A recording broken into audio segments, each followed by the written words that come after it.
Welcome to Stories from the Village of Nothing Much. Like easy listening, but for fiction. I'm Kathryn Nicolai. I write and read all the stories you'll hear on the Village of Nothing Much. Audio engineering and sound design is by Bob Wittersheim.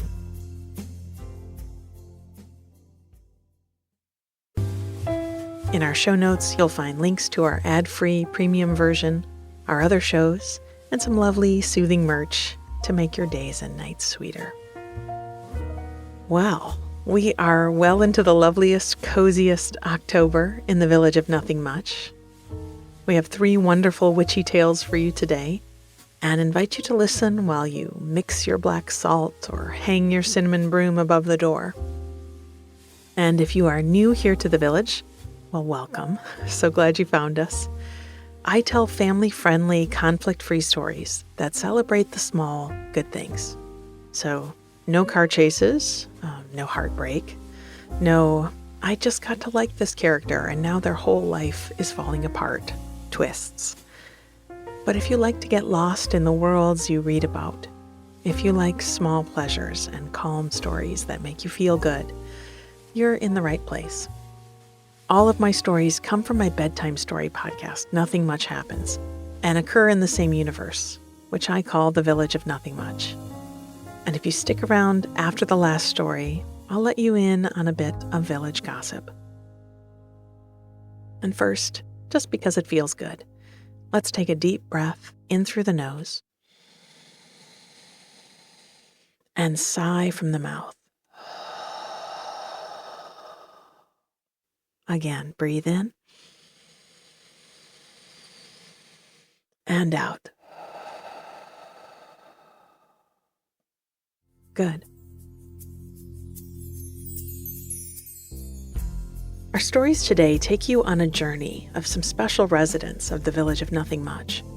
We'll start in a cozy kitchen, flipping through recipes at the table when a special delivery arrives in Grandmother's Grimoire. Then we'll stop to look at the moon and discover a hidden treasure along a dark street in the Curios shop.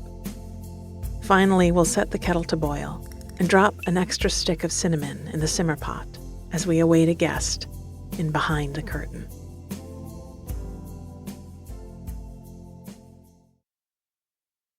Grandmother's Grimoire. I'd been sitting at the kitchen table, slowly stirring a cup of tea and turning the pages of an old photo album.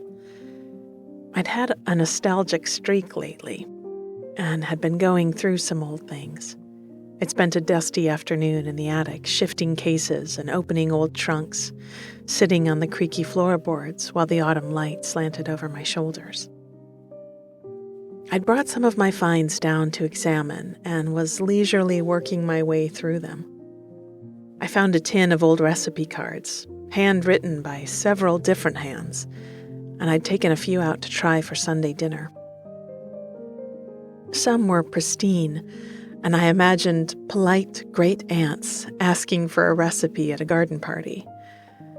I'd found an old pair of soft gray gloves, and I pictured them primly holding a cup of tea as the recipe was jotted down and passed over. But I don't trust a recipe card that's neat and tidy. I looked for the ones with worn edges, notes written slantwise in margins amending the measurements or baking times. I looked for the ones with layers of stains from sitting too near the pots and bowls. Those were the ones I pulled out and set aside. Along with the recipes and the gloves were stacks of photos and old albums, their pages sticking together slightly, and names and dates written in faded ink below the pictures. Aunt Adelaide had been a beauty who'd played the piano and celebrated her birthday on a boat somewhere. Uncle Kenneth had smoked a pipe and played cards on the porch on rainy days. Here was someone's first car. Here was a cake with 50 written in wobbly letters in the frosting.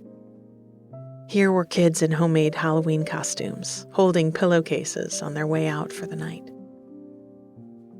I turned the pages, studied faces, matching people from one celebration to another, from one year to another. Then I absent-mindedly closed the book and stood up, walking slowly to the front door. When I reached out and turned the doorknob, I found our mail carrier coming up the front path. She smiled at me and shook her head. She had a package in her hands wrapped in brown paper and tied with string. "How do you do that? You always seem to know when I'm about to knock at your door." "Just a lucky guess," I said. She handed over the package, and I thanked her and carried it in, back to my table of treasures. I ran my hand over the paper and untied the string.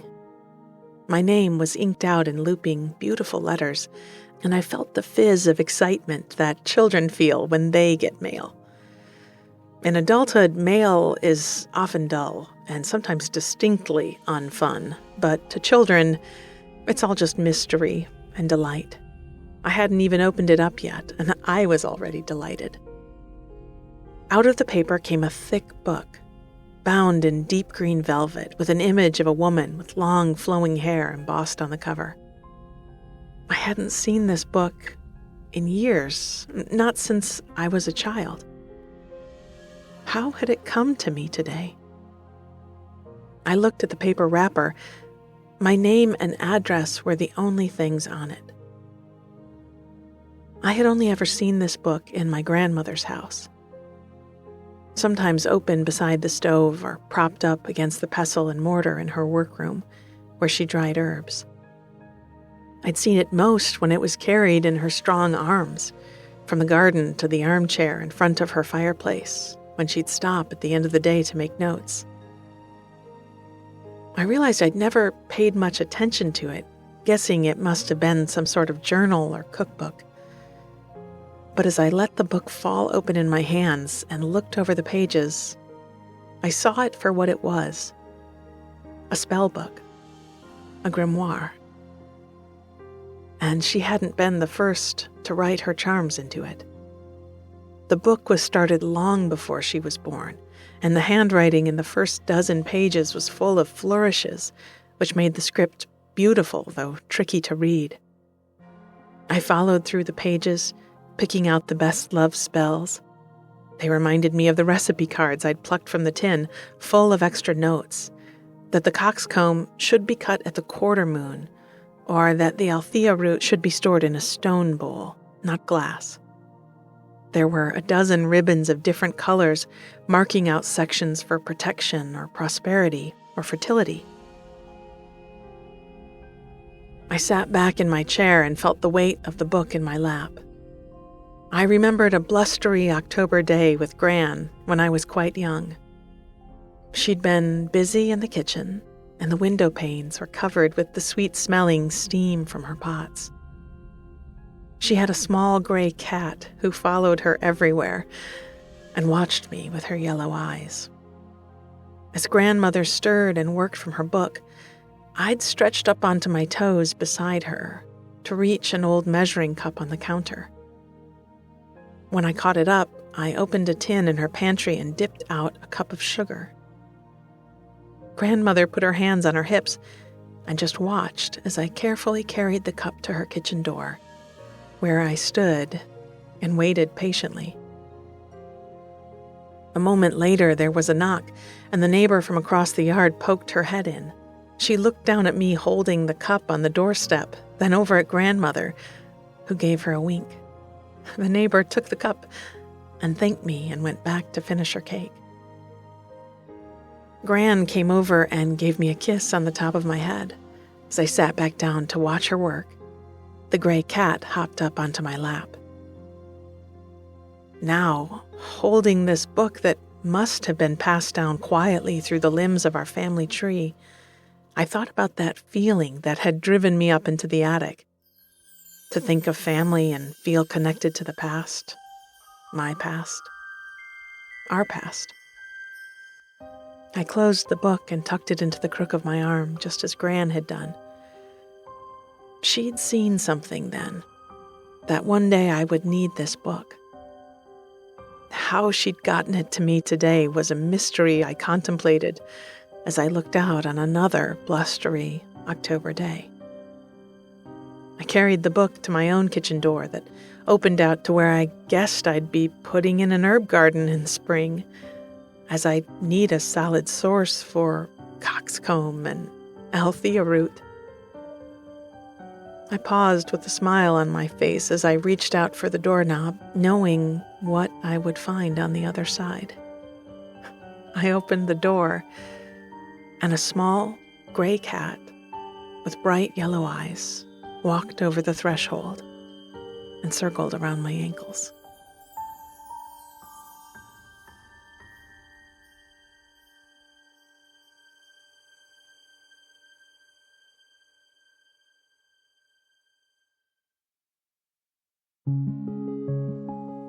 The Curios shop. I'd seen the sign for the shop some day over the summer when I'd been out pedaling my bike. It was small and wooden, hanging from an iron brace over a door I'd never noticed. And even then, I'd forgotten it as soon as I looked away. Then a week later, I'd seen it again, and it sparked a memory, and I'd retained a bit more of it. The third time I'd ridden by, I was racing home as the sky overhead quickly turned dark, and the first few sprinkles had fallen on my face and hands. Still, I'd seen the sign swinging a bit in the rising wind, and this time I'd been able to read it. Painted in fading maroon letters on a dark green background was the word Curios. And I'd said it a few times in my mind as I sped through the falling rain toward home. Our downtown wasn't large. A few streets running north to south, a few more crossing over them, a big park with a pond, and a maze of smaller alleys right in the heart of everything. In the neighborhoods themselves, there were a few pockets here and there with a couple buildings pushed together, housing a cafe, a corner store, maybe an office, but not much more than that. So I knew just about every block of this town. How had I missed this little place? Even then, I'd seemed to have forgotten all about it. It slipped from my mind, and though I'd fully intended to make a trip over to see the wares, by the time the rain had dried from my sleeves, the thought was gone. It wasn't till today, when I'd stopped on the corner by the spice shop, that all the times I'd seen it before came back and finally stuck. I'd stopped because I spotted the moon rising over the trees in the park, and its full, pale face seemed bigger and more beautiful than I'd ever seen before. I must have been mesmerized for a few moments, lost in thinking about the moon. How distant and remote she was, yet present and known to each person in the world. I came back to myself as someone brushed past me in a hurry to cross the street. They spun me around, and that's when my eyes fell upon the sign. Curios, I said to myself. It was an odd sensation, but it seemed like the lines of the door, under the sign, of the front window and its contents were coming into existence as I looked at them. I'm sure because there was so much to take in, so many details to observe. The door was solid wood, painted black, but with small carvings all over it. Sigils and motifs of moons and acorns and honeybees that had been meticulously shaped in the panels. And at eye height was a window, which I immediately peered through. All I could make out, though, was a hazy sort of light inside. And that's when I noticed the front window, likewise framed in carved wood, decorated here with oak leaves and paw prints, and things that must be runes. Inscrutable to me, but pretty nonetheless. The display was lined with jewel-bright orange velvet, and full of interesting objects. Some I recognized, and others I didn't. There were bundles of herbs tied with string in different colors, decks of tarot cards, and a wooden box filled with cones of incense. Laid out across the velvet were a dozen small candles in every color of the rainbow, and a bowl whose bottom was as shiny and reflective as a mirror. I couldn't see much past the window, again, just that hazy bit of light from further in. I reached for the doorknob thinking I'd likely find it locked, but it turned smoothly in my hand, and I pulled the door open and stepped through.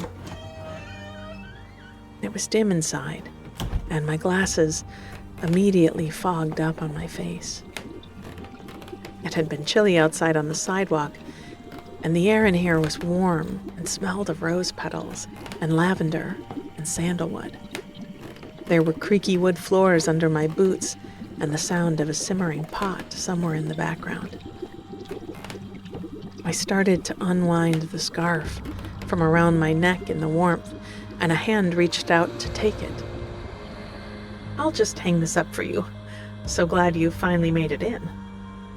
I turned toward the voice, pulling my fogged glasses off to wipe them on my sweater, but whoever had spoken had already gone.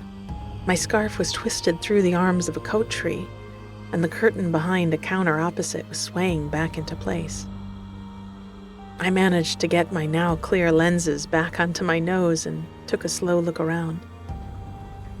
It was a smallish shop, with the walls painted like a starry midnight sky, dark blues and purples, and the stars themselves luminescing with a bright glow. There were a few vitrines full of tinctures and rocks and crystals, and shelves full of old books and new journals. I found myself drawn to touch things, to run my fingers over the spines of the books, and pick up certain stones. There was a table full of old golden coins and handlebells, and something made from dried reeds that rattled when I shook it, and I wanted to feel the weight of each object in my hand. I noticed the black curtain behind the counter twitch, and a moment later, a small gray cat with bright yellow eyes jumped up and landed softly on the case in front of me. There was a fuzzy shawl spread out over the surface, already liberally decorated with gray hairs that I guessed was her favorite resting spot, and I swirled it into a soft nest as she watched. Then she stepped daintily into it and laid down like a sphinx and just stared at me. I laid a hand on her soft body, and she purred without blinking. A shiver ran up my spine, and I laughed at myself. It was déjà vu I was feeling, but I knew I hadn't been here before, so what was this? I stroked the kitty between her eyes and supposed it was being right where I was supposed to be at this particular moment. The curtain shifted again, and a woman with long black hair in a neat braid over one shoulder stepped through. She had a book with a green velvet cover in the crook of her elbow, and a soft smile on her face. "Well," she said, "shall we have a cup of tea and talk about it?" I smiled and nodded.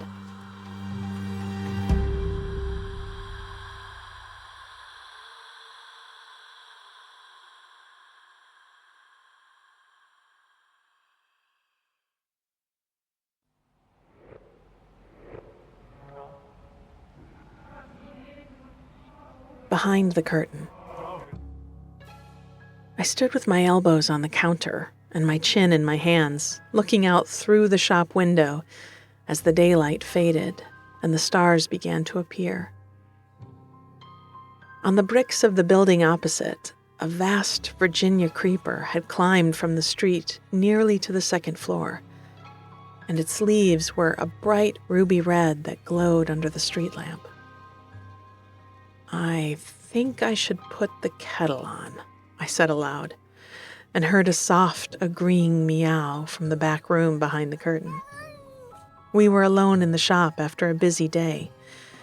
It was that time of year, but I hadn't closed up yet, and I had a feeling I knew why. Someone was coming. It was about to be someone's first visit to the shop.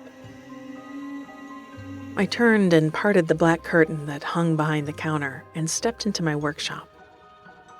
I had an old scrubbed pine table where I mixed herb preparations and tea. In fact, I had the regular weekly order for the tea shop wrapped up and ready to be delivered tomorrow. Beside the table there was a stove with a large copper kettle sat on top, already full of water, and just waiting to be warmed. I rubbed my hands together in front of me, building a bit of heat between my palms, then turned on the gas and snapped my fingers close to the burner.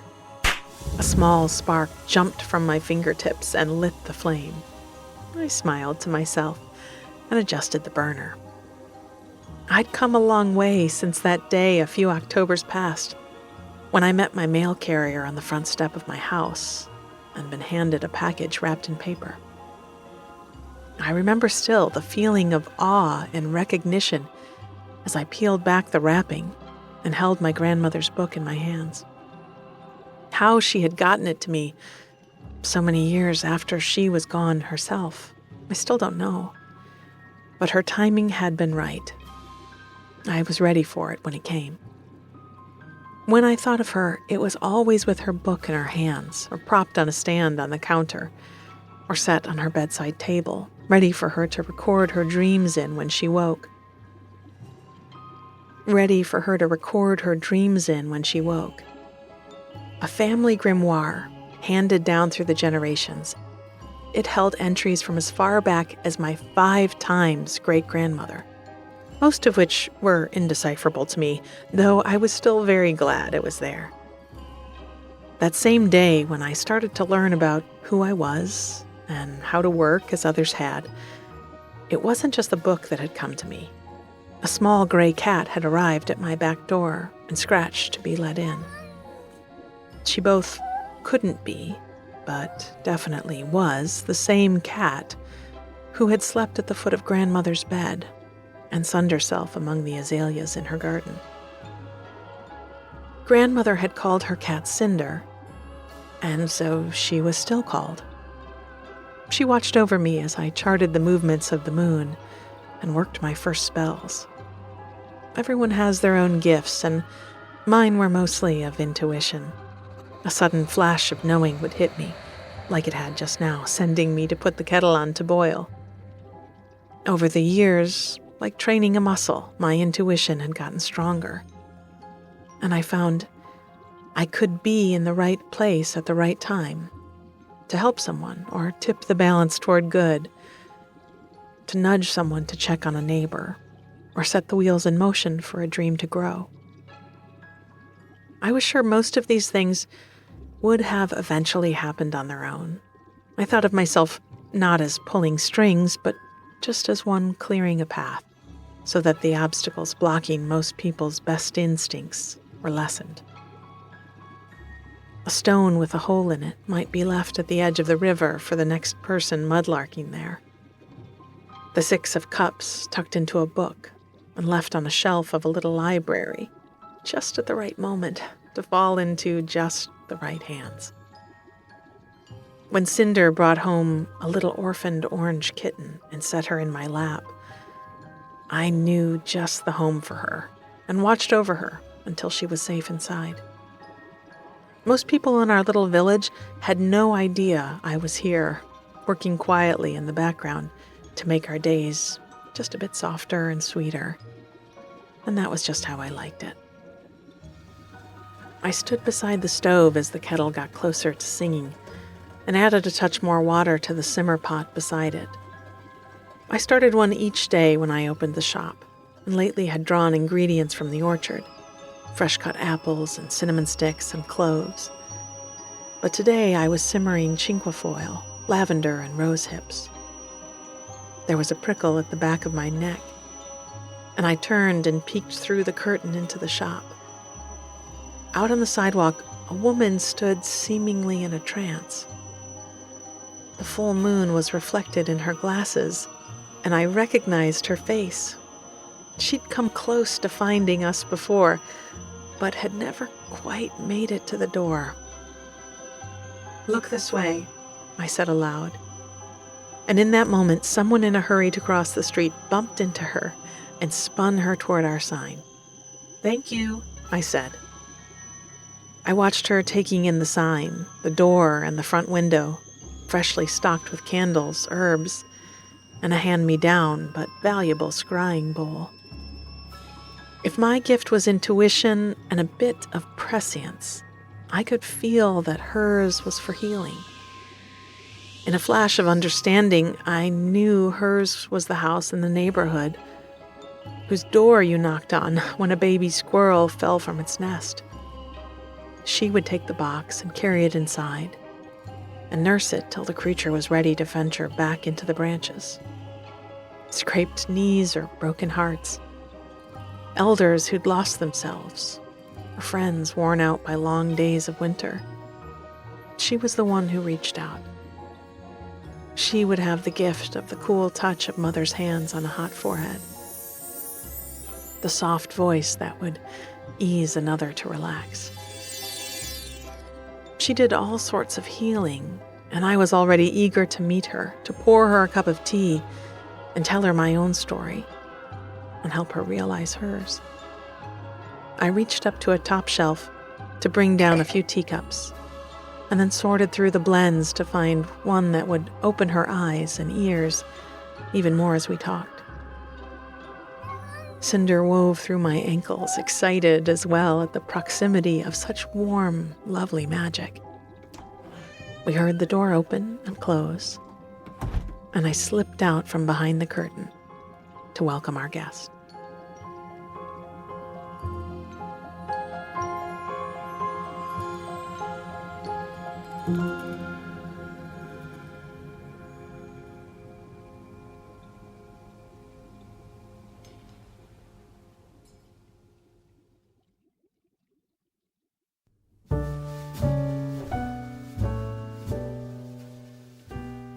I called this episode The Curios Circle because that is the name I've landed on for the witches of Nothing Much. Sometimes I've called them a coven, and as a fan of collective nouns, that does describe them, but I love thinking of them as a circle. As adults, we all need a circle to turn to at times. People with different life experiences and strengths to help us understand and celebrate the seasons of our lives. The first story today of Grandmother's Grimoire set the wheels in motion for the circle 5 years ago. And they are one of my favorite storylines to write about. I used to write 1 or maybe 2 special Halloween stories every year. Now the witches get the whole month of October and a few other episodes through the rest of the year. Like the narrator in the story, I have a strong sense of intuition. I frequently experience small flashes of things that are happening elsewhere, or things that are going to happen to me, though they haven't been as exciting as this witch's. Mine are usually like, "Psst, your trunk is open," or "that person you haven't spoken to in 2 years is going to email you," and then they do. I think the story also came out of a longing to know more about my ancestors, to get a book in the mail that explains who they were and what they got up to, because, like for a lot of people, things have been lost in my family, and I miss the feeling of being grounded by predecessors. I could also go on for quite a bit about how special practices were often taken away from women or called wicked in their hands as a way to control them and their connection to the magic of the universe. But I'll save that for another day or a book or something. The second and third stories, which came out a week apart, pick up a few years later. Our baby witch has obviously planted that herb garden and expanded her knowledge past the single grimoire to a whole shop full of needful things. Cinder the gray cat with her yellow eyes is at her side, and she is gently shaping circumstances for others and the village as a whole. The woman on the pavement outside, struck by the beauty of the moon and about to discover a new world, could be another version of the narrator. That moment of having someone to talk to about a part of your mind and heart that you felt coming to the surface for a while, is a healing one. And this witch has her own story that came out last Monday on Nothing Much Happened. So go take a listen if you can stay awake. Though now her skills have morphed a bit, I think she's probably always going to have some healing skills, but now she speaks to the animals a bit more. There are several small Easter egg nods in Behind the Curtain. The first is to the tea shop, which appears in episode 14 of this show. In it, the narrator goes into a tea shop and has a feeling that her matcha is being served to her by a witch. And it turns out it was. The second is to a story which hasn't appeared on this podcast yet, but is available on Nothing Much Happens. It's called Sticks and Stones, and I'll add a link to it in our notes. See if you can find the connection. Then, of course, there is the addition to Marmalade the Cat's origin story. There are some beautiful illustrations of the Curios shop and the Grimoire made by Léa Lepivert, who illustrated my book and just did a new set of drawings for us, and you can see them at nothingmuchhappens.com.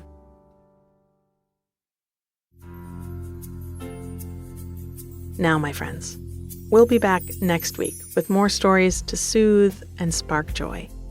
Till then, I wish you time with your circle, a clear sky so you can marvel at the moon, and a simmer pot full of apple and cloves to sweeten your space.